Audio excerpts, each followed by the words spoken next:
Hello வணக்கம். இது உங்கள் சிவி ஜோன். ஸோ காலையிலேருந்து பார்த்தீங்கன்னா வீடியோ பரபரப்பாக போயிட்டு இருக்கு. காரணம் சாண்ட்ரா கொளுத்தி போட்டது பயங்கரமாக வெடிச்சிருக்கு. பிக் பாஸ் கூப்பிட்டு எல்லாரையும் உட்கார வைக்கிறாரு. உட்காந்த இடத்துல பார்த்தீங்கன்னா சாண்ட்ரா என்ன சொல்கிறாங்க, எனக்கு இது விஜய் பார்வதி வெளியே போகணும்னு நினைக்கிறாங்க. ஏன் அப்படின்னா அவங்க லவ் டிக்கெட்டுன்னு சொன்னாங்களாம். அது தப்பான வார்த்தை. அந்த வார்த்தைக்கு அவங்க ராஜினாமா பண்ணுன்றாங்க. உடனே விக்ரமும் கொஞ்சம் கூட யோசிக்காமல் நீங்கள் ராஜினாமா பண்ணிவிடுங்க அப்படின்றாரு. அப்போ டென்ஷன் ஆகிட்டாங்க. அதுக்கப்புறம் அப்படியே வந்துட்டு வள கொலன்னு போகுது.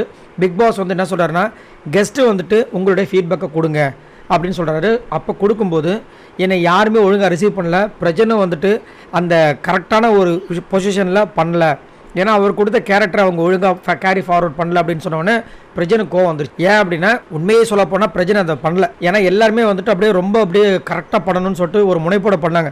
ஆனால் பிரஜனும் பார்த்தீங்கன்னா பிரஜனும் திவ்யாவும் வந்துட்டு திவ்யா ஒரு பர்சனல் வெஞ்சன்ஸில் ஒரு மாதிரி பண்ணிட்டு இருந்தாங்க.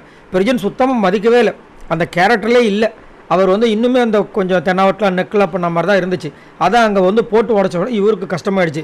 இல்லைங்க, என் பொண்டாட்டிக்கு வந்து ஒரு பிரச்சனை உள்ள மைண்டில் வந்து ஒரு மாதிரி இருந்துச்சு. நான் வந்து ஸ்டார்ஸ்க்காக வந்துட்டு இங்கே வந்து இந்த டாஸ்க்கு நான் பண்ணலை. எனக்கு ஸ்டார் தேவையில்லை. நான் வந்து நேர்மையாக உழைச்சேன். 2 நாள் ஃபுல்லாக கண்ணு முழிச்சேன். ஒழுங்காக நான் தூங்கவே இல்லை.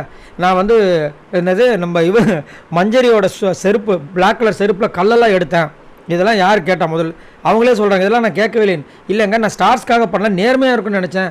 என்ன போய் இப்படி சொல்லிட்டீங்களே, அதை மீறி உங்களுக்கு தப்பாக இருந்துச்சுன்னா உங்கள் காலத்தொட்டு கும்பிட்டு மன்னிப்பு கேட்குறேன், என்ன மன்னிச்சுக்குங்க அப்படின்றாங்க. அவங்க என்ன சொல்கிறாங்கன்னா, அதுக்கு இல்லைங்க, ஃபஸ்ட்டு நாங்கள் வரும்போது எவ்வளோ அழகாக நீங்கள் வரவேற்றீங்க. நைட் நான் வந்து செக்இன் திரும்ப வந்து உள்ள வீட்டுக்குள்ளே வரேன், யாருமே இல்லை, எல்லாருமே தூங்கிட்டு இருக்கீங்க. 24 மணி நேரமும் அந்த டாஸ்க் நடக்குன்னு சொல்லியிருக்காங்கல்ல, அப்போ ஏன் பண்ணல? நானாக போயிட்டு ஒரு சில பேர் எழுப்பி அது ஒரு ரம்யாவை எழுப்பி அதுக்கப்புறமா டீ சாப்பிட்டு அப்படி போனன்ற மாதிரி அவங்க தரப்பில் சொல்கிறாங்க. ஒரு ஹோட்டல் டாஸ்க் அப்படின்னா கண்டிப்பாக 24 மணி நேரம் டாஸ்க்குனா அது கண்டிப்பாக இருக்கணும். யார் கெஸ்ட்டு வந்தாலும் அவங்கள வரவேற்கணும். அது மட்டும் இல்லாமல் அவங்க வரும்போது சும்மா சாதாரணமாக வரல, சவுண்டு அலாரம் வந்துச்சு, அதையும் மீறி நடந்திருக்கு. ஸோ அதை தான் இங்கே வந்து அவங்க சொல்லி ரொம்ப ஃபீல் பண்ணுறாங்க. இதை பற்றி உங்களோட கருத்தை சொல்லுங்கள்.